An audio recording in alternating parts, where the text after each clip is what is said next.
Conte de Noël. Myriam était bergère dans un pays de très vieille civilisation, où les familles vivent encore sereinement dans leur tradition millénaire. Elle devait épouser Joseph, le charpentier du village. Ils s'aimaient, et par chance, ce mariage était approuvé par leur famille. L'avenir s'annonçait donc pour le mieux. Mais des nuages s'amoncelaient, une guerre, qu'ils pensaient juste. Sans doute des méchants voulaient-ils attaquer leur président, pourtant approuvé par Dieu lui-même. Un soir, une horde sauvage déferla sur le champ où Myriam gardait les moutons. Étaient-ce les bons, les mauvais? Elle n'en sut rien. Ils se jetèrent sur elle, et elle pensa qu'ils allaient la tuer.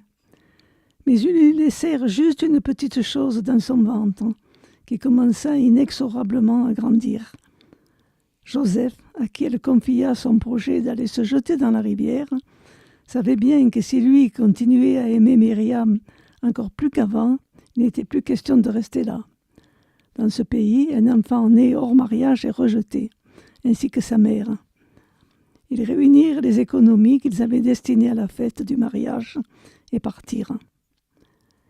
Ils marchèrent longuement, couchant par terre, mangeant juste assez pour nourrir cette chose qu'elle avait dans son ventre et qui continuait à grandir. Arrivés à la mer, ils purent monter sur une chaloupe surchargée, qui fit naufrage. Un bateau solide, envoyé par Dieu lui-même, pensèrent-ils, les repéra, accrochés à un débris. Et le périple reprit. Ils arrivèrent enfin au but, un endroit extraordinaire, où les droits de l'homme, de tous les êtres humains, étaient respectés. Et cela commençait à être urgent. Marie était de plus en plus ronde, mais des barrières encore. Finalement, ils ont passé en fraude. Et là, miracle. Des gens les ont accueillis. Ils ont eu une vraie chambre, rien que pour eux, avec un lit.